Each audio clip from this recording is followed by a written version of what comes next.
Dan kelak pada hari kiamat banyak laki-laki akan dituntut oleh keluarganya bukan karena persoalan finansial, bukan karena masalah perut. Banyak laki-laki sukses masalah perut ya. Dalam sebuah keterangan ya disebutkan, dalam Tahsis Sam'an itu disebutkan, nanti ada seorang wanita, dia akan mengadukan suaminya di pengadilan akhirat. Bagaimana isi tuntutannya? Aduannya apa? Ternyata kana la yu'adibuni wa la yu'alimuni syai'an. Ternyata tidak, ya Allah, ya Tuhanku, suamiku dulu kodong tidak pernah ajarkan Kak tentang urusan agama, tidak pernah didik Kak. Jadi begini modelku. Jika ada cerita umpamanya suka nonton dracin, mohon maaf ya. Banyak ibu-ibu suka ya. Sekarang ada juga Daijo suka ya. Ya jadi ada dracin, nonton drakor. Kalau dibiarkan bagaimana? Akan begitu terus. Kalau ada istri mulutnya itu ada wanita yang dia PNS atau PNS, pacaran nomor 1 atau pagosip nomor 1. Kalau dibiarkan, banyak laki-laki kan tidak mau bikin masalah, diam saja. Istri yang menyimpang, istrinya mulutnya kotor. Ketika dibiarkan akan begitu terus dan bahkan semakin menjadi-jadi. Ya, tapi kalau terlalu keras kata Nabi akan patah. Makanya sebagai suami itu harus memperlakukan istrinya dengan lemah lembut. Wanita yang paling beruntung adalah yang hidup bersama dengan seorang imam sejati yang ketika melihat kedua bola matanya, jiwa menjadi tentram dan surga terasa semakin dekat. Artinya apa? Ketika lihat suaminya, Masya Allah, terdorong untuk ibadah. Ketika lihat suaminya, hatinya dipenuhi dengan nuansa cinta. Harusnya kayak gitu. Idealnya kayak gitu. Cuma sekarang kita banyak pakai konsep sabar nih. Ya gitu. Assalamualaikum warahmatullahi wabarakatuh. Alhamdulillah, salatu salam ala rasulullah. Alhamdulillah kita bersua kembali di program Mim Talk spesial Ramadan. Di momen Ramadan ini tentunya kita sangat rindukan, apalagi bersama keluarga kita tercinta. Nah, berbicara tentang Ramadan bersama keluarga, kita hadirkan pemateri yang Masya Allah banyak berbicara tentang keluarga. Beliau adalah Ustadz Muhammad Nirwan Idris. Bagaimana kabar Ustadz? Alhamdulillah, ya sangat baik. Iya, beliau adalah founder Sakinah Community Indonesia. Iya. Ya, ini mungkin banyak yang tidak kenal. Sangat banyak yang kenal. Sangat banyak ya. Semoga banyak pemirsa yang paham ya bahwa ini adalah banyak mengupas kajian tentang keluarga, tentang pernikahan ya. Dan beliau sendiri yang foundernya dan sekarang ini Masya Allah sangat berkembang. Baik Ustadz, mungkin di Ramadan kali ini kita mau bicara tentang Ramadan yang bagaimana baiknya, atau kira-kira bisa tidak Ramadan kali ini momen yang terindah bersama keluarga. Masya Allah. Gimana itu Ustadz? Iya. Bismillah, alhamdulillah, wassalatu wassalam ala rasulihil amin, khairi zawjin wa khairi abin wa khairi jaddin wa ala alihi wa sahbihi ajma'ina wa ba'd. Disclaimer dulu ya sebelumnya. Disclaimer. Ya, sebelum diberondong dengan banyak pertanyaan, kita ingin sampaikan ke pemirsa, level kami masih belum sampai ke suhu. Ya, masih cupu dan merangkak menuju ke sana. Maka jangan berikan harapan yang terlalu tinggi, ekspektasi yang berlebihan. Dari manakah datangnya cinta? Dari mata turun ke hati. Dari manakah datangnya kecewa? Dari ustadz yang selama ini kami anggap istimewa. Jadi kita semua ya tahapan pembelajaran yang saling berbagi faedah. Kata Nabi, kalau diminta untuk memberikan nasihat, maka berikanlah nasihat sebatas kemampuan. Jadi Ramadan terindah bersama keluarga memang seharusnya dia bisa menjadi love story in Ramadan. Cerita cinta. Jadi kalau kita ingin punya memori terindah, sejatinya itu terjadi pada bulan suci Ramadan. Betul. Makanya kita mendapatkan bagaimana salaf kita kan yang begitu optimal, maksimal melewati hari-hari bersama bulan Ramadan. Mereka mengerahkan berbagai kemampuan, potensi, dan bahkan menorehkan prestasi yang begitu luar biasa. setelah meninggalkan Ramadan mereka belum bisa move on dalam tanda petik. Ya, jadi ibadah mereka, kisah-kisah mereka dengan ibadah di bulan Ramadan itu senantiasa hadir dalam pikiran mereka. Selalu terngiang. Ya, dan bahkan diekspresikan dalam doa mereka agar diterima oleh Allah Subhanahu wa taala. Bahkan waktunya sangat panjang sampai 6 bulan. 6 bulan. 6 bulan cuma berdoa kepada Allah, cuma tanda petik ya. Berdoa kepada Allah untuk mengabulkan dan menerima amal ibadah mereka, kemudian lanjut lagi 6 bulan berikutnya berdoa agar dipertemukan dengan bulan Ramadan. Nanti kalau bulan Rajab mulai perasaannya sudah agak berbeda, ya semakin rindu dengan bulan suci Ramadan. Makanya mereka minta diberkahi bulan Rajab, diberkahi bulan Sya'ban, artinya berkah, banyak kebaikan yang menjadi dasar lompatan agar nanti mereka bisa tampil gemilang di bulan suci Ramadan. Nah, tapi intinya di sini memang seharusnya hal yang paling indah itu terjadi di bulan suci Ramadan. Kenapa? Karena kan mereka mereka ahli ibadah, rajin sholat, rajin puasa, rajin qiyam. Hanya saja mereka dalam catatan sejarah kehidupan mereka tidak mendapatkan mereka berada pada performa terbaik. Bahasa kita gaspol kecuali terjadi pada bulan suci Ramadan. Jadi dikondisikan, mereka sangat terkondisikan, dimudahkan. Nah, begitu pula kita dalam konteks keluarga ya. Dalam konteks keluarga ya mudah-mudahan kita terkondisikan baik dari sisi semangat ya harapan dan lain sebagainya agar kita bisa lebih optimal, maksimal dalam mengajak diri kita dan keluarga untuk menghidupkannya dengan aktivitas ibadah sisi Allah Subhanahu wa taala. Jadi kalau konsep dasarnya bagaimana saling menguatkan, namanya suami istri saling kolaborasi, saling memiliki sinergitas. Kalau suami istri punya kolaborasi yang indah, maka dia bisa mencetak generasi yang robbani. Di antaranya bentuk generasi robbani ketika bulan Ramadan. Bagaimana menghidupkan rumah tangga itu, menghidupkan rumah dengan ibadah kepada Allah Subhanahu wa taala. Karena Nabi mengatakan masalul bait alladzi yudkhalu fihi wal bait alladzi la yudkhalu fihi kamasalil bait kamasalil mayit. Intinya rumah itu yang bagus kalau dalamnya mengandung nuansa zikir, mengandung nuansa ibadah, dan ibadah ini bisa menghadirkan ketenangan dalam kehidupan rumah tangga. Maka dalam hadis Nabi disebutkan, idza aradallahu azza wa jalla bi ahli baitin khairan adkhala alaihim rifq. Jika Allah Subhanahu wa taala menginginkan kebaikan, keharmonisan, ketenangan dan kebaikan di sebuah rumah, maka Allah akan hadirkan di tengah mereka kelemah lembutan. Dan di antara cara hati bisa lembut, kecerdasan spiritual itu. Makanya Allah kata istainu bisabri wa shalah. Dikaitkan antara sabar dengan salat. Tapi sabar itu hanya kaleng-kaleng kalau tidak dirangkai dengan salat. Makanya sabar dan salat. Kata ulama kita, seseorang tidak akan mungkin bisa bersabar dengan sabar yang sesungguhnya kecuali kalau dia memiliki keimanan.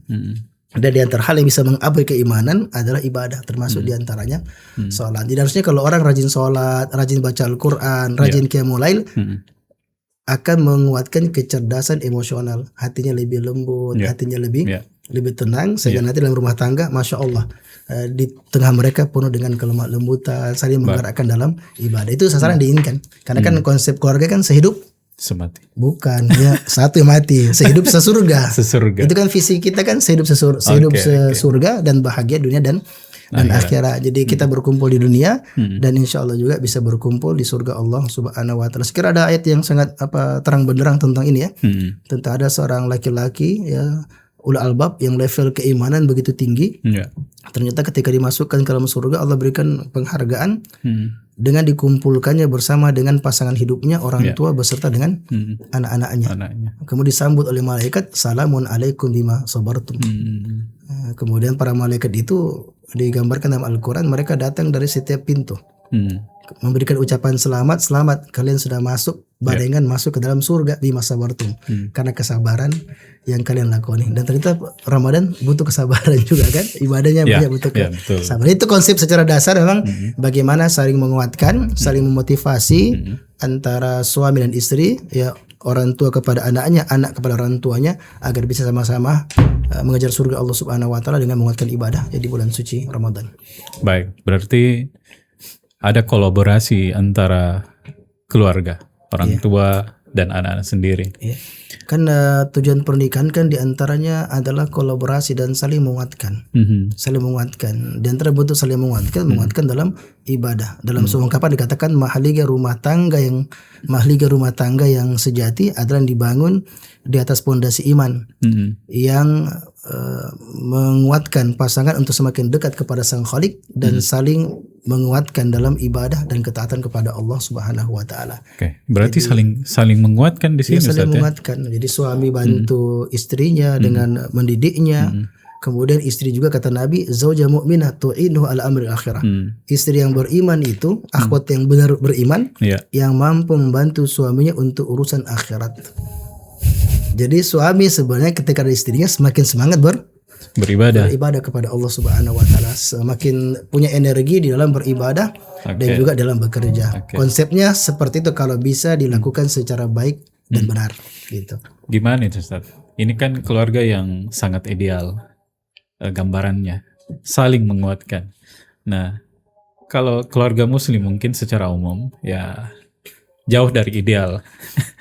Tadi saya sampaikan bahwa para salaf memang sudah siap-siap. Energi maksimalnya itu dihadirkan pada saat Ramadan itu. Di situ momennya. Iya. Nah, ini kan kebanyakan keluarga kaum muslim ini bukan ahli. Bukan suhu. Bukan ahli ibadah, ahli Al-Quran, bukan ahli segala-galanya. Tapi di momentum Ramadan, kira-kira gimana nih, Ustaz? Bagi keluarga yang ya mungkin baru Ramadan, mereka rajin, mereka baru mengenal tentang memaksimalkan sholat dan seterusnya. Gimana, Ustaz, gambaran kira-kira? Iya. Kan kalau melihat kondisi ya ternyata sebagian kaum muslimin tidak terlalu mengindahkan bulan Ramadan. Bahkan memandang keberkahannya dari sisi bisnis saja bagi sebagian ya. Maka tugas kita untuk bagaimana memberikan edukasi, memberikan dorongan dan motivasi untuk bagaimana mereka bisa maksimal ya dalam beribadah kepada Allah Subhanahu wa taala. Tentu kita akan kesusahan, kepayahan dan mungkin sampai pada level kayak mustahil bisa menyamai para salaf dalam beribadah kepada Allah. Betul. Tetapi kalau mencontohi harus contoh yang bagus-bagus. Ya, kita contoh yang levelnya tinggi. Saya kira semua dalam dunia bisnis, dalam dunia apa pasti dicontohnya ideal-ideal kan? Jadi kita belajar dari para salaf kita ya bagaimana mereka memanfaatkan momen Ramadan ya bersama dengan keluarga. Itu yang perlu kita sampaikan dan berikan dorongan, karena saya yakin kalau sekadar viralnya saja Ramadan bulan berkah, Ramadan penuh ampunan, ya bulan Ramadan itu turun dibebaskan dari api neraka dan lain sebagainya, saya kira hampir semua masyarakat Islam paham tentang itu, mendengarkan itu, mereka tahu tentang itu, betapa viralnya keutamaan bulan suci Ramadan. Tetapi ketika pas masuk bulan Ramadan mereka seperti kehilangan asa, kehabisan oksigen, tidak punya energi karena semangat di awal, Ustaz. Ya semangat ya, seperti kalau ada kegiatan seremonial ya semangat di awal kemudian hilang. Makanya itu yang disebut dengan karena tahun bil amri idza hadar waktu, kata salaf kita, ada orang nanti ketika datang kewajiban langsung muncul sikap meremehkan suatu perintah. Di antara bentuk meremehkan perintah karena memang kurang persiapan.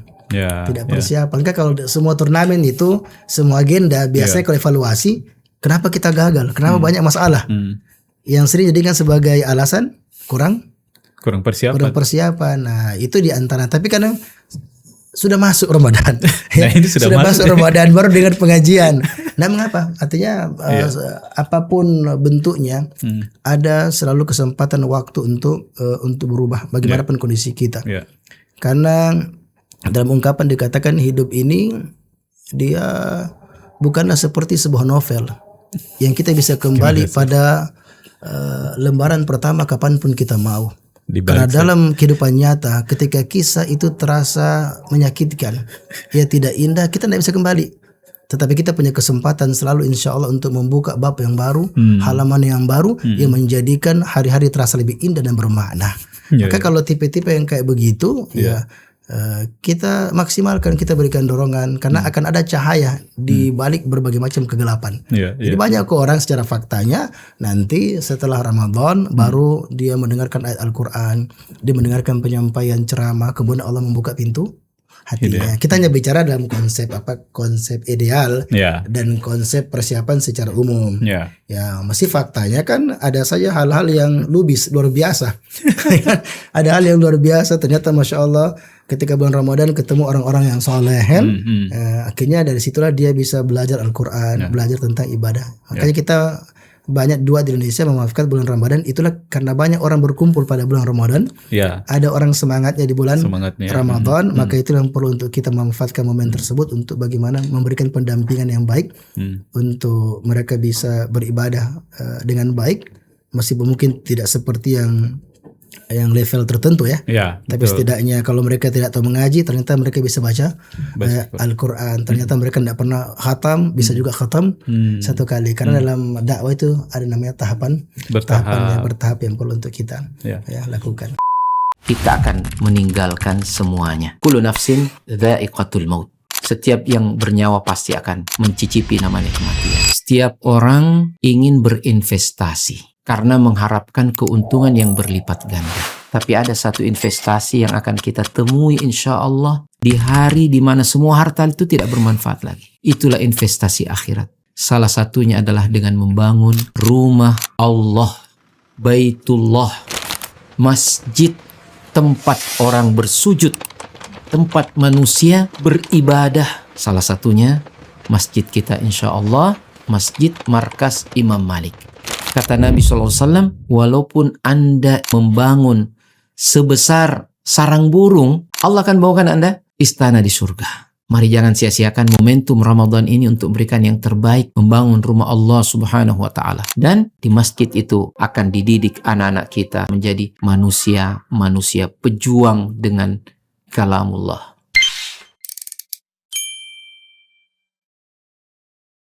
Artinya momen Ramadan ini menjadi momentum ya bagi keluarga yang selama ini mungkin tanpa persiapan, barulah kesadaran spiritualnya muncul di bulan Ramadan. Itu momen yang sangat bagus untuk mulai berubah, berbenah. Nah, di dalam keluarga ada ayah, ibu, dan anak. Gimana peran masing-masing mereka dalam keluarga? Pertama kan ayah itu kan kepala keluarga, rijalu qawwamuna 'alan nisa. Dan di antara bentuk kiwamah itu adalah islah, melakukan perbaikan. Ku anfusakum wa ahlikum naro. Bagaimana bisa melindungi dirinya, anggota keluarganya dari jilatan api neraka. Kata ulama kita bentuknya mengajarkan mereka pada kebaikan dan juga bagaimana memproteksi, mencegah dari berbagai macam keburukan. Dan kelak pada hari kiamat banyak laki-laki akan dituntut oleh keluarganya bukan karena persoalan finansial, bukan karena masalah perut. Banyak laki-laki sukses masalah perut ya. Dalam sebuah keterangan ya disebutkan, dalam Tahsis Sam'an itu disebutkan, nanti ada seorang wanita, dia akan mengadukan suaminya di pengadilan akhirat. Bagaimana isi tuntutannya? Aduannya apa? Ternyata kana la yu'adibuni wa la yu'alimuni syai'an. Ternyata tidak, ya Allah, ya Tuhanku, suamiku dulu kodong tidak pernah ajarkan Kak tentang urusan agama, tidak pernah didik Kak. Jadi begini modelku. Jadi ini ayat untuk laki-laki Ustaz ya? Untuk laki-laki ya, ayat ini. Ya kan kullukum ra'in. Hadis Nabi kan setiap orang itu adalah pemimpin. Dijelaskan itu bagaimana seorang laki-laki pemimpin dalam sebuah keluarga, bertanggung jawab atas anggota keluarganya. Nanti sebagai wal mar'ah, istri juga, dia semacam manajer. Dia juga akan bertanggung jawab tentang tugasnya. Makanya laki-laki dengan kecerdasan, laki-laki itu begini, laki-laki itu harusnya komplit. Idealnya komplit, kecerdasan intelektualnya, wawasan yang baik, cara menyampaikan. Kedua, kecerdasan spiritual, agar bisa menjadi contoh dan teladan untuk anggota keluarganya. Ngajak anak mengaji, tapi jangan jadi mandor. Yang berapa juz mi kita baca hari ini, dia bilang alhamdulillah bi sudah 20 juz. Memang calon penghuni surga. Anaknya lagi yang SMA ditanya berapa, alhamdulillah 25. Cocok mi, anak harus lombai uminya. Luar biasa. Anaknya yang masih kecil 3 tahun cokdo. Bapak Pak, bi bagaimana mi kita? Oh, kalau kebaikan jangki bilang-bilang, cukup Allah yang tahu. Ternyata sudah hari ke-30, sudah hari 20-an masih terjebak dalam surah Al-Baqarah, dalam terpetik ya, tidak keluar-keluar. Makanya harus jadi punya kecerdasan spiritual agar dia contoh dan teladan, agar suaranya didengarkan, punya kecerdasan intelektual untuk mengarahkan dan motivasi. Kemudian juga ketiga, Dia punya kecerdasan dari sisi emosional. Karena dalam menyampaikan itu butuh kecerdasan dalam komunikasi, butuh kesabaran, butuh kelemah lembutan, membuat mereka merasa senang dan sebagainya. Maka peranan suami itu begitu besar di dalam sebuah rumah, itu suami. Artinya ayah harus memberikan contoh. Iya, contoh. Dia yang memulai. Tapi kalau ayahnya habis sholat subuh tidur ya, cuma taunya bicara, sama dengan janji politisi. Kan sebagian besar maksudnya ya. Sebagian besar. Jadi banyak yang jago merangkai kata, menyiapkan materi begitu bagus, jago pidato. Pertama kali kita dengarkan membawa harapan yang begitu besar, ya kan? Tapi ketika janji-janjinya tidak terpenuhi, dia maju lagi. Orang dengarkan pidatonya kayak memuntah dalam tanda petik. Ya sama begitu. Sama dengan suami ya. Sampai kata Simin itu kalau anggota keluarga, kalau seorang pemimpin lemah, maka akan mendorong istri anak itu akan digoda oleh setan untuk meremehkan suaminya. Berarti iya. Benteng terkuatnya ada di suami. Iya, suami semua penting ya, tapi yang namanya suami kan selayaknya jadi contoh. Dia yang mendidik. Antum suka mengajar atau diajar? Mengajar. Iya, karena kita punya pride ya, punya harga diri ya. Jadi kalau dia ngajar, dia senang, dia bangga ketika dia mengajar, mendampingi istri. Tapi coba kalau istri ngajar ke Al-Quran, ya boleh saja kan, boleh. Tapi diajar di rosa sama istri, kemudian dibimbing agama, ya boleh saja. Tapi kan ya tidak ideal, ideal. Artinya suami itu dia yang membimbing istrinya, dia mengajar istrinya, dia mengatur, mengendalikan. Jadi peranan suami itu besar. Cuma istri banyak mengeksekusi, karena tidak selamanya suami ada di luar. Maka itu pentingnya punya istri yang salehah. Istri saleh digambarkan Nabi itu kan kalau mau pilih istri itu, Nabi bahkan ketika ditanya, ada ini perempuan ya cantik, sama ini cantik sama banyak ininya, cantik sama keturunannya bagus, tapi tidak punya anak, nggak punya anak. Nabi tidak rekomendasikan, cari yang lain. Kemudian mengatakan tentang perempuan yang bagus itu, yang mantap itu adalah al-walud. Yang yang dia punya rasa kasih sayang yang begitu besar. Karena kalau ngajar itu butuh kasih sayangnya lebih besar. Ya, coba emosional itu Ustaz ya. Iya, kalau kita nggak sayang, dicubit itu, bengkak-bengkak, ya kan? Tapi kalau dia lembut, dia punya kasih sayang yang begitu besar, ulas asih. Dia bisa sabar menghadapi anak-anaknya, baik ketika merawat juga mendidik. Tapi kalau koro-koroan ya tidak stabil ya, labil, itulah akan membuat anak-anak akan terganggu secara emosional, terganggu psikologi mereka, sehingga mereka tidak tumbuh dalam hal yang sepatutnya gitu. Tadi Ustaz ada sempat disampaikan tentang kecerdasan, hubungan spiritualitas dengan kecerdasan. Apa maksudnya Ustaz? Iya, kan sebenarnya saya ambil dari perkataannya Ibnu Hajar Asqalani ketika menggambarkan bagaimana seorang suami sejati, ya pengikut para nabi. Saya tidak singgung banyak karena berbahaya dalam tanda petik ya. Jadi di situ gambarkan al-insyighal bil ibadah. Laki-laki itu rajin ibadah. Al-insyighal bil ulum, laki-laki itu dia rajin, dia tekun di dalam menuntut ilmu agama, karena dia pemimpin. Nah kemudian dikatakan bahwasanya secara bahasa lebih umum, dia amanah dan bertanggung jawab terhadap keluarga. Karena konteks pembahasan tentang pengikut para nabi, jalannya para nabi adalah dakwah. Jadi rajin ibadah, giat untuk ilmu syar'i, aktif dalam berdakwah. Kemudian yang keempat, amanah dan bertanggung jawab terhadap keluarga. Nah, kalau bahasa kerennya kan gitu kan, kecerdasan intelektual, kecerdasan spiritual, kecerdasan emosional. Nah, itu yang perlu dimiliki oleh seorang laki-laki. Makanya dia pernah mengatakan, yang sampai pada level kesempurnaan dalam spiritual dari laki-laki banyak. Yang perempuan beliau cuma sebutkan berapa orang saja. Yang levelnya level wanita yang sampai pada level yang super sempurna. Artinya apa? Harusnya lelaki yang pintar, lelaki yang soleh itu lebih banyak daripada perempuan. Iya, karena yang mengatakan yang sampai pada level kesempurnaan laki-laki banyak. Kalau perempuan itu sedikit ya. Karena tugas laki-laki bagaimana wanita itu dengan sentuhannya, dengan kelemah lembutan, dia menjadi imam terbaik. Juga akhlak yang bagus bisa membentuk karakter istri menjadi hal yang baik. Jadi kalau saya pakai bahasa lain, wanita yang paling beruntung adalah yang hidup bersama dengan seorang imam sejati yang ketika melihat kedua bola matanya, jiwa menjadi tentram dan surga terasa semakin dekat. Artinya apa? Ketika lihat suaminya, masya Allah, terdorong untuk ibadah. Ketika lihat suaminya, hatinya dipenuhi dengan nuansa cinta. Harusnya kayak gitu. Kayak gitu. Idealnya kayak gitu. Cuma sekarang kita banyak pakai konsep sabar nih. Sabar. Ya gitu. Sabar. Makanya Nabi kalau ketika orang menikah kan laki-laki yang direkomendasi apa? Laki-laki yang baik agamanya, mantap akhlaknya. Udah itu. Dua ya. Ada masalah dalam rumah tangga, kalau bukan agamanya bermasalah, akhlaknya. Jadi ada hubungannya, Ustaz ya? Iya. Agama dengan akhlak ada itu. Akhlak, karena hari ini banyak di antara wanita, kata Syekh, yang harus menangis terluka penuh dengan penyesalan. Setelah menikah dengan laki-laki yang kelihatan baik dalam menjalankan agama, namun faktanya sangat jahat dalam memperlakukan istrinya. Kau memang lelaki yang sederhana, tapi mampu menorehkan duka yang sempurna. Kan gitu kan. Jadi banyak tuh loh laki perempuan dia kira suaminya semangat beribadah bagus. Artinya dalam agama harus bagus juga. Tapi ada laki-laki persoalannya di akhlaknya. Dia rajin ibadah, rajin itu ilmu.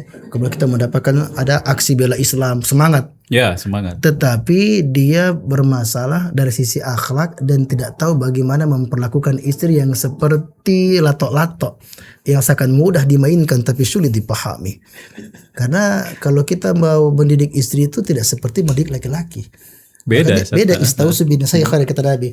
Baik-baik ki, salinglah memberikan wasiat kepada para laki-laki untuk baik-baik sama istrinya. Kenapa? Karakternya fa innahu khuliqna min tal'in.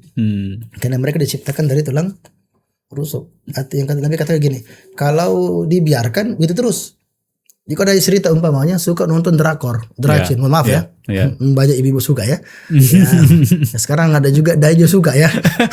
Jadi ada dracin, nonton drakor. Kalau dibiarkan bagaimana? Akan begitu terus. Kalau ada istri mulutnya itu, ada wanita yang dia PNS, top PNS, pacaran nomor 1 atau pagosip nomor 1. Kalau dibiarkan, banyak laki-laki kan tidak mau bikin masalah, dia diam saja. Istrinya menyimpang, istrinya mulutnya kotor. Ketika dibiarkan akan begitu terus dan bahkan semakin menjadi jadi. Ya, tapi kalau terlalu keras, kata Nabi akan patah. Makanya sebagai suami itu harus memperlakukan istrinya dengan lemah lembut. Kita belajar dari keluarga Nabi. Saya sarankan nanti ada pembahasan tentang manajemen konflik antara suami istri. Boleh, Ustaz. Ternyata kita mendapatkan di situ Nabi luar biasa. Kesabarannya, deliverynya ketika menyampaikan nasihat, kemudian penuh dengan senyuman, argumentasinya, penjelasannya itu jelas. Karena laki-laki dia senyum-senyum, tapi pas menjelaskan tidak masuk akal. Tidak mungkin ya. Istri tidak mungkin. Botek. Nah, tapi Nabi mampu menjalankan dengan baik, mampu membuat wanita yang benci kepadanya menjadi cinta, seperti Sofia. Sofia itu kan tidak ada orang yang paling saya benci kecuali Muhammad dulunya. Suaminya terbunuh, bapaknya terbunuh, kaumnya habis karena Muhammad. Tapi coba interaksi Nabi dengan Sofia. Berulang kali penuh kesabaran membuat wanita yang dulu benci menjadi cinta, bahkan begitu setia, dan mengatakan seandainya boleh biarkan sakit Nabi dipindahkan kepadaku. Gitu. Jadi sebenarnya kalau bahasa filosofinya, wanita diciptakan bukan dari kepala agar menjadi atasanmu, bukan pula dari kakimu untuk menjadi alasmu, bawahan. Tapi diciptakan dari tulang rusukmu untuk menjadi teman hidupmu. Tulang rusuk itu dekat dengan lengan, dekat dengan hati. Dekat dengan lengan untuk dijaga dan lindungi, dekat pula dengan hati untuk dicintai dan sayangi. Tapi udah melebar ya ke masalah lain ya. Tapi intinya memang mengajarkan. Saya dapatkan banyak orang yang bela Islam bagus.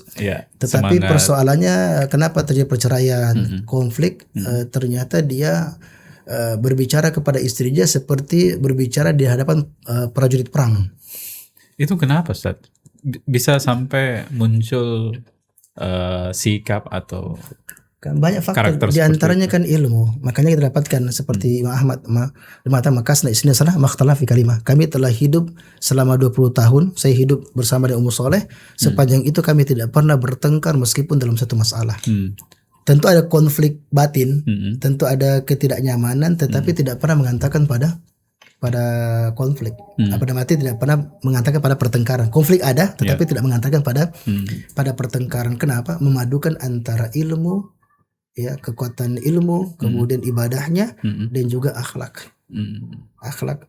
Antum bayangkan Nabi saya dibilangin sama istrinya, yang kalau bahasa kita seorang wanita yang solehah, Aisyah, seorang wanita yang cerdas.